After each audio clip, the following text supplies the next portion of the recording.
నమస్తే, welcome to hit TV. నేను మీ మాధురి. ఈరోజు మనతో పాటు ఉన్నారు కేఎస్ ప్రసాద్ గారు, పొలిటికల్ అనలిస్ట్. నమస్తే సార్. నమస్తే అమ్మా.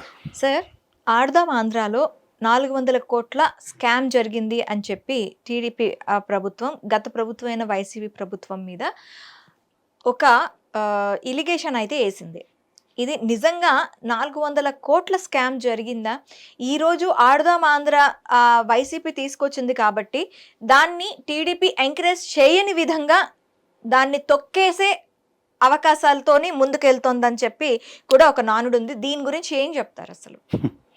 ఇప్పుడు మన అబద్ధాలు ఆడి ఆడి ఆడి నిజమేంటో చెప్పకుండా, దానితో ఈ తపేలా ఛానళ్ళు కూడా అన్ని అబద్ధాలే చెప్పుకుంటూ, ఇప్పుడు దానికి రంగులు వేయడానికి తీయడానికి 1000 కోట్లు తగలబెట్టేశారు. ఇవన్నీ అంటే గౌరవ ఉప ముఖ్యమంత్రి గారు పవన్ కళ్యాణ్ గారే ఫ్లోర్ ఆఫ్ ద హౌస్లో హస్ గివెన్ అన్ ఆన్సర్. 101.5 కోట్లు మాత్రమే ఖర్చు పెట్టారు, 109.5 కోట్లు మాత్రం. సో అట్లా ప్రతి విషయంలోనూ అసెంబ్లీ వేదికగా చెల్లుమనే సమాధానాలు వస్తున్నాయి, చెంప చెల్లుమనే. ఇప్పుడు నేను దొరవాపు రామారావు గారు ఇంకా లాస్ట్ క్వశ్చన్ అనుకుంటాను ఈ టెన్యూర్లో, ఆయన మండలిది అయిపోవచ్చింది, ఓ మంచి క్వశ్చన్ అడిగాడు. ఏమని అడిగాడంటే, బాబు ఈ క్రీడా శాఖల దానికి 400 కోట్లు 500 కోట్లు ఇష్టం వచ్చినట్టు తగలబెట్టేశారు, ఏమైంది దానికి అనగానే గౌరవ మంత్రి గారు అయితే బ్రహ్మాండమైన సమాధానం చెప్పారు.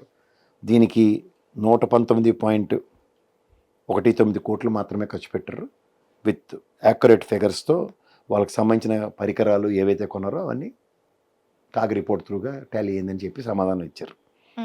అంటే దీని అర్థం ఏంటంటే, భూమా అఖిలేపురయ్య గారు వీళ్ళందరూ, నిన్నేమో ఇప్పుడు దాన్ని ఏమంటారు బైరెడ్డి ఉన్నట్టు శాప్ చైర్మన్ ఎవరికి ఇచ్చారు చిన్నపరాడికి, ఆయన అయితే నేను రాత్రి వాళ్ళ పొద్దున్న టీవీ డిబేట్లు చూసిన. జగన్మోహన్ రెడ్డి గారు మొమ్మ ఆయనకి నచ్చట్లేదు కదా బాబు, గౌరవ ముఖ్యమంత్రి గారు మొఖం తప్ప ఇంకెవరు మొఖం ఏర్రా బాబు ఏ కార్యక్రమంకైనా. ఇప్పుడు ఉన్నప్పుడు చంద్రబాబు నాయుడు గారు తెస్తారు, గతంలో జగన్మోహన్ రెడ్డి చేశారు, అంతకుముందు చంద్రబాబు నాయుడు గారి వేసేవారు. కూటమికి పవన్ కళ్యాణ్ గారు సపోర్ట్ చేశారు కాబట్టి ఆయన పవర్ చేయడానికి కుదరవు. These are all protocols. నాకు ఆ ముఖం చూడాలంటే అసహ్యం వేస్తుంది, నవ్వుతూ ముఖం పెట్టడం, ఇవన్నీ ఆయన మాట్లాడుతుంటే నాకు ఏమైనా అర్థం అవ్వలేదు. 22 కోట్ల పబ్లిసిటీ అంటే బేసిక్ లాజిక్ మాడదాం. అరే ఊర్లో ఏదైనా చిన్న ఈవెంట్ జరిగితే కుర్రలందరూ ఎవడు ఫ్లెక్సీలు అడేసి ఆ ఊర్లో నాయకుడి బొమ్మ, వాళ్ళ పార్టీకి సంబంధించిన అధినాయకుడి బొమ్మలే వేస్తారు. అవును, ఎవరు ఇస్తారు డబ్బులు దానికి? వాళ్ళే ఖర్చు పెట్టుకుంటారు కదా. అది జగమెరిగిన సత్యం. ఏర్పడతారు బొమ్మలు స్టిక్కర్లు అంటే. ఇప్పుడు ఊరంతా రాష్ట్రం అంతా ప్రతి గ్రామాల్లోనూ క్రీడలు ఆడించి ఒక ఎంపవర్మెంట్ ఫర్ యూత్ అనేది ఒక కాన్సెప్ట్, అది ఒక ప్రభుత్వం తీసుకుంది. మీలా ఒలింపిక్స్ ఇవన్నీ అంటే నాకు తెలిసి తెలంగాణ రాష్ట్ర బడ్జెట్ అంతా ఒలింపిక్స్కి అయింది టోక్యోలో లాస్ట్ దగ్గర 2,90,000 కోట్ల పైసలక. మీరైతే 3,22,000 పెట్టారు కాబట్టి ఇంకా 32,000 కోట్లు మీరు తక్కువ. ఈ స్టిక్కర్ల గోల నేను విన్నాను సార్. ఆ ఫోన్ల మీద ఖచ్చితంగా వైఎస్ఆర్సీపీ జగన్ ఫోటో ఉండాలి ఖచ్చితంగా, లేకపోతే ఊరుకునేది లేదు, మీకు రావాల్సిన పథకాలు ఆపేస్తాము అని చెప్పి బెదిరించారు. ఈ బెదిరింపుల దీంతోనే ఫోన్స్కి ఇంటికి స్టిక్కర్లు అంటించుకున్నారు ప్రజలు అని చెప్పి అన్నారు. మళ్ళీ అనమాట లాస్ట్ టైం మీరు వాళ్ళ ఫోన్లు అందరికీ, వాళ్ళ ఎంపీడీ వాళ్ళకి, జీసీటీ వాళ్ళకి, కార్యకర్తలకి, ఈ పడబడి చిన్న చేతగా పనులు చేసిన వాళ్ళందరికీ ఫోన్లు ఇచ్చారు తెలుగుదేశం గవర్నమెంట్లో కూడా. మర్చిపోకూడదు గతం. వీళ్ళైతే ఫోన్లు ఇవ్వలేదు కదా, ఓన్లీ స్టిక్కర్లు ఇచ్చారు, వాలంటీర్లకే ఫోన్లు ఇచ్చారు, అవి కూడా మీరు తిరిగి జప్తు చేసుకున్నారు, తెలిసిన విషయమే. ఇప్పుడు వాళ్ళ ఇంటింటికి గడప గడపకే కార్యక్రమంలో లేడీ చేశారమ్మా, వాళ్ళే స్టిక్కర్ అంటించారు.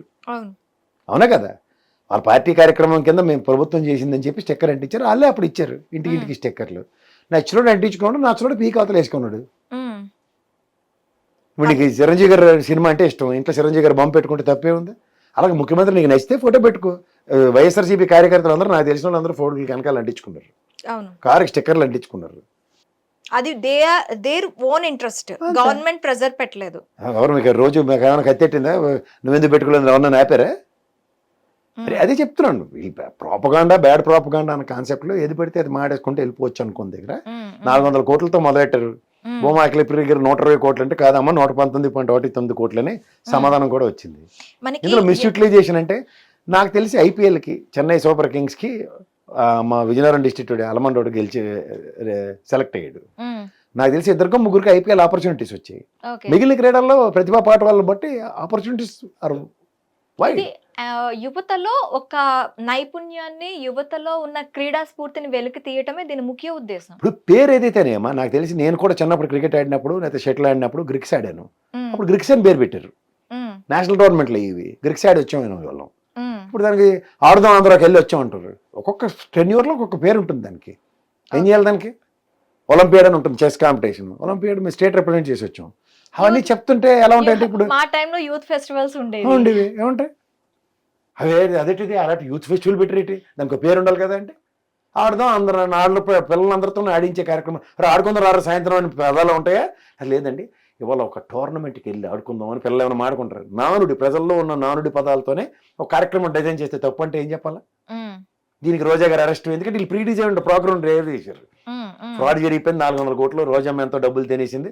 ఇవన్నీ కార్యక్రమాలు పెట్టుకుని తుస్తమని దీపాల టపాకెళ్ళి అసెంబ్లీ వేదిక కానీ చెల్లుమంటుంది వాళ్ళకి. సో దీంట్లో ఆ ఏకంగా మా మూర్తి గారు అయితే కార్యక్రమం పెట్టారు రాత్రి. ఈ రోజా అరెస్ట్ ఇవాళ రేపా అని ఒక కార్యక్రమం పెట్టారు. దానికి మా బాలకోట గారి మనోబోల్ గారి అలాంటి హెడ్డింగ్ పెట్టకండి అనగానే కూడా ఈయన ప్రొయాక్టివ్గా అయ్యా బాబో ఇదేంటి దాని అర్థం అదే ఈ రోజా రేపా అన్నది నాడా నీడా అలా అని సవరణ ఇవ్వగానే అయ్యి బాబా మీ మేధా సంపత్తికి మేము ప్రదర్శించిపోయాను సార్ అని మా బాలకోట గారు కూడా సరెండర్ అయిపోయి అబ్బా మా సైడ్ బాగా హెడ్డింగ్ పెట్టారని ఖండించేటట్టు. దేనికి ఖండించడం మళ్ళీ కథలన్నీ పెట్టకథలన్నీ మళ్ళీ కన్విన్స్ అయిపోయేటట్టు చాలా ఉంటాయి. అంచేత వాళ్ళకి ఏంటంటే అనువుగా మాట్లాడుకోవడానికి చప్పట్లు కొట్టుకోవడానికి ఇలాంటి చిన్న చిన్న సార్ ప్రొపగాండాస్ ఇక్కడ ఇంత స్కామ్ జరిగింది వీళ్ళలో ఇప్పుడు అసెంబ్లీలో ఈ క్వశ్చన్ కి ఆన్సర్ వచ్చిందని ఎంతమంది ఫాలో అవుతారు? అసెంబ్లీ సెక్షన్ చూసి కూడా రేర్ గా అందరూ సగానికి పైగా న్యూస్లు మీరు కవర్ చేయరు. రెండోది ఏంటంటే వీళ్ళు స్పీడ్ న్యూస్లు అని బుల్లెట్ ట్రైన్లు పంపించినట్టు ఇవాళ కిరాసాకు సంబంధించిన విషయంలో 22 కోట్లు అవినీతి జరిగింది ఆడపల్లి ఎదుర్కొన్న దానికి 119 కోట్లు అని చెప్పేసి పోయారు అయిపోతుంది. అది కాదు సార్ నిమిషానికి 440 వార్తలు చదివి దరిద్రం ఒకటి ఉంటుంది కదా న్యూస్ లో అలా చదువుతున్నారు. వాటిని వీళ్ళు ఏం చేస్తున్నారు ఉండమ్మా విను వీళ్ళు ఏం చేస్తారు? ఈ 10 మంది కూర్చుని తప్పేలాగా అందరూ ఓ డైపర్ వేసుకుని ఓ పౌడర్ రాసుకుని ఇంకోటేమో పెట్రోల్ బంక్ కూడా కూర్చుని కథలు మరి దోచేశారు మొత్తం రాష్ట్రం అంతా దోచుకెళ్ళిపోయారన్న మాటలో ప్రజలు ఇంటూ అవును క్రీడలు ఆడించారు అవినీతి అని జరిపింది ఆ ఫ్లెక్సీలు బొమ్మలు అవి నిజమే కదా అని. మరి ఫ్లెక్సీ ఖర్చు ఎవడు పెట్టుకుంటారా అంటే మళ్ళీ వీళ్ళే చెప్తారు మా ఊర్లో ఫ్లెక్సీలు పెట్టి బాగా ఎంతోమంది ఉన్నారు నాకు తెలిసిన మిత్రులు రాజకీయ అరంగేటంలో అధినాయకుడు ప్రసన్నలు పొందడానికి మన తోపడకి జెండాలు రౌండ్ చక్రాలు పెడుతున్నారు చూస్తున్నట్లు లేదా?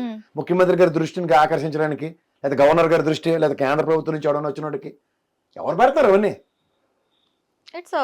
నిజంగా గవర్నమెంట్ పెడుతుంటే మున్సిపాలిటీ తెల్లసరిగా ఆ మేకలుగా ఆకులకి వేసి కుక్కం పెట్టుకుని ప్రతిదీ ఎందుకు లేకపోయేస్తున్నాడు? పైపు తిరిగి మున్సిపాలిటీ శాఖలు పెనాల్టీలు ఎందుకు వేస్తున్నారు? అది గవర్నమెంట్ డిజైన్ ప్రోగ్రామ్ అయినప్పుడు ఫ్లెక్సీలు అన్నిటికీ ఊరికే ఇవ్వాలి కదా. మేయర్ లాంటి వల్ల వదలట్లే కదా. అవును అన్ని మీరే చెప్పాలా? అంటే నా క్వశ్చన్ ఏంటంటే సార్ వైసీపీ ప్రభుత్వం గద్దెక్కిన దగ్గర నుంచి పవన్ కళ్యాణ్ కానీ చంద్రబాబు నాయుడు కానీ చెప్పేది ఒకటే మా నెక్స్ట్ టార్గెట్ జగన్ని గద్దె దింపడం. దీనికోసం ప్రతి విషయంలో ఏ చిన్న ఇంప్రూవ్మెంట్ జరిగినా ఇప్పుడు మనకి పథకాలు ఏవైతే ఉన్నాయో అవి అమలు చేయటం వల్ల శ్రీలంక అయిపోతుంది అన్నారు. ఇప్పుడు శ్రీలంకని చేస్తున్నారు లేకపోతే అమెరికాని చేస్తున్నారు ఆంధ్రప్రదేశ్ని అందరూ చూస్తున్నారు. ఎంతవరకు ఆ పథకాలు వాళ్ళు ఇస్తామన్న పథకాలు ఎంతవరకు అందుతున్నాయో అందరం చూస్తున్నవి. అయినా ఇప్పుడు 119 కోట్లు పైచీలకు ఖర్చయిన దగ్గర 400 కోట్లు ఖర్చయ్యాయి అని చెప్పి ఒక ఫాల్స్ ప్రోపగాండా ప్రజల్లోకి వదలడం. తినేశారు అని చెప్పటం ఏంటి అంటే ఒక గవర్నమెంట్ మీద ఒక పరిపాలన దీంట్లో ఉన్న గవర్నమెంట్ మీద బురద చెల్లే ప్రయత్నం. ఇదంతా చూసి దీన్నే మీరు చెప్పినట్టు ఛానల్స్లో దీన్నే ఊదరగొట్టడం. దీనివల్ల మ్యాక్సిమం ప్రజలు దీన్ని గుర్తించక ఈరోజు వైసీపీ పరిపాలన లేకుండా మళ్ళీ పోయిందంటారా? అది వేరే సంగతి. కానీ ప్రజలకు ఫస్ట్ అవగాహన కల్పించాలంటే అలా లీడర్ సినిమా చూడమన్నారు రాణాగడిది. వాడు అందులో ఒక కాంట్రాక్ట్ తీసుకొస్తాడు. ఆ కాంట్రాక్ట్ ఇస్తుంటే ఎమ్మెల్యే గడును ఆ మినిస్టర్ వాళ్ళందరూ ఏమంటారు 10% ఇస్తానంటాడు. 20% 30% ఏదో మాట్లాడుకుని పోతారు. సో ఇప్పుడు బయట కాంట్రాక్టర్ల దగ్గర మిఠాయిలు తీసుకోవడమే లంచగొండితనం. ఎక్స్చెక్కర్ అన్న దాంట్లో నాకు తెలిసినంత వరకు నాకున్న అతి తక్కువ పరిజ్ఞానంతో చెప్తున్నా ఓ సంబంధిత మంత్రి కానీ సంబంధిత ముఖ్యమంత్రి కానీ సంతకాలు పెట్టరు. దేనికి? ఎక్స్చెక్కర్ నుంచి అంటే రాష్ట్ర ట్రెజరీ నుంచి డబ్బులు బయటకు వెళ్ళడానికి సంబంధిత ప్రిన్సిపల్ సెక్రటరీలు సంబంధిత ఫైనాన్స్ సెక్రటరీలు సంబంధిత చీఫ్ సెక్రటరీలు సంతకాలు పెడతారు. వాళ్ళే అవినీతి చేసేయడానికి సంతకాలు పెడితే వాళ్ళు గొయ్యాలు తవ్వుకున్నట్టే లెక్క. అంచేత విచ్ ఈజ్ ఇంపాసిబుల్. ఇంకా మీకు బాగా అర్థం అవ్వాలంటే చంద్రబాబు నాయుడు గారిని 52 రోజులు జైల్లో పెట్టారు. జ్ఞాపకం ఉందా? దేనికి జైల్లో పెట్టారు అనుకుంటున్నారు? ఎక్స్చెక్కర్ అంటే రాష్ట్ర ట్రెజరీ నుంచి 374 కోట్లు బయటకు వెళ్ళాయి. ఎవరో స్కిల్ డెవలప్మెంట్ బోర్డు కాన్స్టిట్యూట్ కాలేదు, కేవలం ముఖ్యమంత్రి గారి డైరెక్షన్ తో సంతకాలు పెట్టి ఇచ్చిన కారణంగా. సో దానికి బాధ్యత ఎవరిది? ఎక్స్చెక్కర్ అది ముఖ్యమంత్రి గారిదే బాధ్యత. అంటే తదనంతర పరిణామాలు ఎవరికైనా చూసుకోండి. మీరు ఈ సిద్ధరామయ్య గారి కేసు చూసుకోండి, ఏమయ్యే గవర్నర్ అడవడపడమే మిగిలింది. ఉమ్, అంచేత ఫైల్స్ మీద ఎవరికి సంబంధించిన మంత్రులు కానీ ఎక్స్చెక్కర్కి సంబంధించిన విషయాల్లో ఎవరు సంతకాలు పెట్టరు. ఇది ప్రాథమిక అవగాహన. సో డబ్బులు తినేశారు ఇలాంటివన్నీ అంటే బయట ట్రాన్సాక్షన్స్లో ప్రతిదీ ఇవాళ నాకు తెలిసినంత వరకు టెండర్ పాలసీ ఉంటుంది. ఉమ్, గుడ్డ చీళ్ళ పన్నట్టు ఎలా గడిదారా పొల్ల గడిదారా బ్యాగులు కొనుక్కొచ్చండి, కిట్టి బ్యాగులు కొనుక్కొచ్చండి అని ఉండదు. Okay sir. అసలు ఇంత ఉండండి, స్కామ్ ప్రజలకు ఒకసారి అవగాహన కల్పిస్తే తర్వాత ఈజీగా అవుతుంది. సో ఈ టెండర్లో ఎవడు తక్కువ రేటుకి ఇస్తున్నాడు అన్న దాని మీదే నాణ్యమైన ప్రోడక్ట్ టెండర్ ఏదో చూసుకునే కొంటారు. అవును. ఇది చూసిన దగ్గర ఇంకేముంటుంది, ఇంకా బయటికి వెళ్ళి ముష్టడుక్కున్నతో సమానం. ఉమ్, అందులో నాకు 10 రూపాయల కమిషన్ 50 రూపాయల కమిషన్ అంటే దరిద్రంగా ఇటు దిగజారిపోయి అడుక్కున్నాడు అని అర్థం. అడుక్కున్నాడు మీద ఎంక్వైరీ లెటర్ అనాలి. అసలు ఈ స్కామ్లు జరిగే ఇన్ని స్కామ్ అని చెప్తుంది ఇదే స్కామ్ అన్న దగ్గర. ఇప్పుడు ఉదాహరణకి దాని ఏమంటారు పట్టిసీమ గత ప్రభుత్వం ఉంది, ఈసారి లేకపోతే పోలవరం రివర్స్ టెండరింగ్ లో గత ప్రభుత్వం తీసుకున్న టెండర్ కన్నా 780 కోట్లు తగ్గించి ఇచ్చాడు కదా, అది స్కామ్ కింద పోర్ట్రేట్ అయిందా, దేని కింద పోర్ట్రేట్ అయింది? స్కామ్ ఎందుకు అవుతుంది? ఓరికే మరి మన నరేంద్ర మోడీ గారు వచ్చి పోలవరంలో చంద్రబాబు నాయుడు తినేసాడు గోల్లెట్ వెళ్ళిపోయాడు కదా ఆయన, మరి ఏం ప్రూవ్ చేయగలిగాడు? మళ్ళీ ఇష్టమే రెండు మళ్ళీ శంఖ ఎత్తుకుంటున్నాను, ఒకరి శంఖలో వాళ్ళు ఎత్తుకుని తిరుగుతున్నారు. సో ఇవన్నీ అబద్ధాలే కదా. సో ప్రజలకి మన్ని ఎలక్షన్ మూమెంట్లో మెస్మరైజ్ చేయడానికి మభ్యపెట్టడానికి ఇవి ఉపయోగపడుతున్నాయి. కానీ వాస్తవానికి ఇవాళ అసెంబ్లీ వేదికగా బడ్జెట్ సమావేశాల్లో కానీ లేదా కేంద్ర ప్రభుత్వ బడ్జెట్ సమావేశాల్లో కానీ ఆర్బీఐ డేటా కానీ లేదంటే బుక్స్ ఆఫ్ స్టాటిస్టిక్స్ కానీ వీటిలోంచి వచ్చే డేటా ప్రకారం ఇంకా కాగ్ రిపోర్ట్ అంటే 10 రూపాయలు ఎక్స్చెక్కర్ నుంచి ఖర్చు పెట్టిన ప్రతిదానికి ప్రాణాలు తినేస్తాడు వాడు. ఎందుకు ఖర్చు పెట్టు, దీని తాలూకా అబ్జర్వేషన్ ఇది, 10 రూపాయలు దీనికి ఇచ్చామంటున్నావు, కిట్ బ్యాగ్ 8 రూపాయలు, 2 రూపాయలు ఏం చేసు అంటే 2 రూపాయలు నాకు ట్రాన్స్పోర్టేషన్ అయింది కూడా జస్టిఫై చేయాలి. ఎగ్జాంపుల్ చెప్తున్నా. అట్లా దేన్ని కూడా అలా వదలరు, ఎందుకంటే ఇది ప్రజాస్వామ్యం. ప్రజలు ప్రాతిపదికన ఈ స్కామ్లు జరుగుతున్నాయని చెప్తారు. ఇది ఓన్లీ బురద చల్లే ప్రయత్నమా లేకపోతే నోరా తాడమట్ట అని అడిగిన వాళ్ళు లేక అర్థమైందా? ఫస్ట్ ఆఫ్ ఆల్ ఏంటంటే వీళ్ళు బోగోనిగల్ ఆఫ్టర్ ఆల్ జర్నలిస్టులు. కూర్చున్నాడు నీకు ఎక్కడి నుంచి వస్తుంది ఇన్ఫర్మేషన్ అడిగినోడు ఉన్నాడు, వాళ్ళే అందరూ ఉండదు అథెంటికేషన్ లేక. ఇప్పుడు చూడండి చంద్రబాబు గారు పెట్టిన ప్రెజెంటేషన్స్ లో ఎక్కడైనా పలానా రెఫరెన్స్ అని చెప్పుంచండి. ఆ 10 లక్షల కోట్లు లేకపోతే 14 లక్షల కోట్ల డబ్బులు వేసేసారు కదా అప్పులని. But it's sanctioned information. ఎక్కడి నుంచి శాంచ్యూటీ కలిగిన ఇన్ఫర్మేషన్?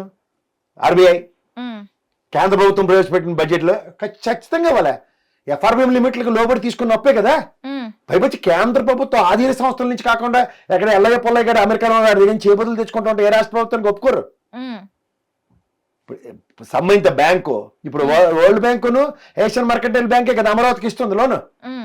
ఇది నెక్స్ట్ ప్రభుత్వం నాకు అమరావతి ఇష్టం లేదు నేను కట్టనన్నాడు అనుకుందా జగన్మోహన్ రెడ్డి, కానీ అప్పు తీర్చవలసిన బాధ్యత అయిందే ఉంటుంది తెలుసే. మరి ఏం మాడుతున్నారు వీళ్ళు? నోరుకు అడ్డు ఆపు లేదు. ఇది ప్రభుత్వ కార్యకలాపం, ప్రభుత్వ రంగం నిర్వర్తిస్తున్న కార్యక్రమాల్లో ఏం జరుగుతున్నాయో తెలుసుకోమన్నాడు ఫస్ట్. ఏం తప్పు పట్టట్లే. అవినీతి జరిగితే ఖచ్చితంగా ప్రక్షాళన చేయాలి. అవినీతి దేంట్లో జరుగుతుంది? ఈ కిట్ బ్యాగ్ కొన్నాడు 10 రూపాయలు, ఈ టెండర్ 15 రూపాయలకు వాడుకున్నట్ట, 5 రూపాయలు కమిషన్ అడుగు ఇచ్చేట, అది పట్టుకో చేతనైతే. ఎక్స్చెక్కర్ నుంచి డబ్బులు పోయాను దైత కొట్టి న్యూస్ చెప్తుంటే ఎవరు మీకు ఇచ్చే జర్నలిజం పట్టాలి నాకు అర్థం కాదు. ఓ బొరంకాయ అడ్వకేట్ కానీ పట్టుకుని ఎవరు నీకు చదువు చెప్పాడని కాదు నేను అడుగుతున్నాను. ఖచ్చితంగా వీళ్ళు చెప్పి డేటా ఎక్కడికి ఒక అథెంటికేటివ్ ఇన్ఫర్మేషన్ ఉండదు. వీడికి మతిష్కంలో ఒక ఫిగర్ వస్తుంది చెప్పుకుని పోతూ ఉంటాడు, వాళ్ళకందరూ తానా తందానా బ్యాచ్ కూర్చుని ఉంటారు అక్కడ. అథెంటికేషన్ లేకుండా బురద చల్లే ప్రయత్నం చెల్లేస్తారు. ఇది కనుక్కొని చావాలి కాదురా బాబు, ఈ బుక్స్ ఆఫ్ స్టాటిస్టిక్స్ ఇది ఉంది, ఆర్బీఐ డేటా ఇది, బడ్జెట్ లో కేంద్ర ప్రభుత్వం ఇది పెట్టింది, ఈ మీరే పెట్టిన బడ్జెట్ లో ఈ దరిద్రం ఇదే అడిసింది, ఇవన్నీ ఇది చెప్పుకొని చావాలి. అంటే అక్కడ ఏం జరుగుతోంది అంటే వీళ్ళు చెప్పే ఫిగర్లు పెద్దగా కనిపిస్తున్నాయి, ఆ చిన్నగా చూపించే వాటిని ఏమొచ్చి నొక్కి పట్టే ప్రయత్నం అదేనమ్మా. 3,000 కోట్ల రంగుల్లో తినేసారని పేపర్లు 4,000 కోట్ల పేపర్లో రాసేసారు. లోపలికి అసెంబ్లీ సెషన్ స్టార్ట్ అవ్వగానే పెట్టేసరికి 119.5 కోట్లు అని చెప్తున్నారు. 105. అదే దీనికి ఎంత డిస్పారిటీ ఎవరు చెప్పాలా? 5 ఏళ్ళు పెట్టి ఆ ప్రణాళిక తినేశారు. ఈ మాలోకరాలు కూడా 5 ఏళ్ళు పెట్టి చెప్పుకొని చచ్చిన ఉదంతాలు లేవు. ఎందుకంటే బడ్జెట్ పెడుతున్నాం కదా ఎవరు చూసి చెప్తారంటే ఎవరు చెప్పకుండా. ఓవరాల్గా ఏంటంటే అనవసరంగా ప్రజల్ని నిజం చెప్పండి. ఎవరు కాదన్నారు? తప్పు జరిగితే తప్పు, ఇది పట్టుకోండి, పిలక పట్టుకొని వాయించండి, ఎప్పుడు కాదను. కానీ ఏమి జరగకుండా అయిపోయిందని చస్తున్నారు ఇప్పుడు కూర్చులో పడ్డ ఎలకలాగా, మెంగలేక కక్కలేక చస్తున్నారు. ఎవడైనా గుండె ఆగిపోయినట్టు ప్రశ్న అడిగితే గుండె చేత్తో పట్టుకొని నోరు ఎలబెట్టి తినాల్సి వస్తుంది. Okay sir, thank you very much. Hit TV app, ఇందులో short news, live news, entertainment shows, movies, digital magazines తో పాటు మీ జిల్లా వార్తలను కూడా ఫ్రీగా చూడొచ్చు. అంతేకాదు కేజీ నుంచి పీజీ వరకు విద్యార్థులకు స్కాలర్షిప్ కూడా అందిస్తున్నాం. ప్రతి వారం 10 మందికి లక్కీ డ్రా ద్వారా ఒక్కొక్కరికి 10,000 రూపాయలు అందిస్తున్నాం. ఇంకెందుకు ఆలస్యం, వెంటనే హిట్ టీవీ యాప్ ని డౌన్లోడ్ చేసుకుని ఫ్రీగా ఎంటర్టైన్మెంట్ పొందండి. Hit TV app. Hit TV app. Please download Hit TV app. Hit TV యాప్ని ఫ్రీగా డౌన్లోడ్ చేసుకొని ఎంజాయ్ చేయండి. మీకు నచ్చిన ఎంటర్టైన్మెంట్ కోసం హిట్ టీవీ యాప్ ని ఫ్రీగా డౌన్లోడ్ చేసుకుని ఎంజాయ్ చేయండి. హిట్ టీవీ యాప్ని డౌన్లోడ్ చేసుకుని ఆస్వాదించండి, ఆశీర్వదించండి. ఇంతమంది సెలబ్రిటీలు హిట్ టీవీ యాప్ ని డౌన్లోడ్ చేసుకోండి అని చెప్తున్నారంటే ఎంత మంచి యాప్ ఆలోచించండి. అమెరికా అమెరికా అమెరికా అమెరికాలో చదవాలనుకునే వాళ్ళకి విశ్వసనీయమైన పేరు మన శౌర్య consultancy. UK Law 1 Year Masters. UK Law 1 Year Masters. 2 years work permit up to 5 years visa. Contact Saurya Consultancy. Contact 89851 89851.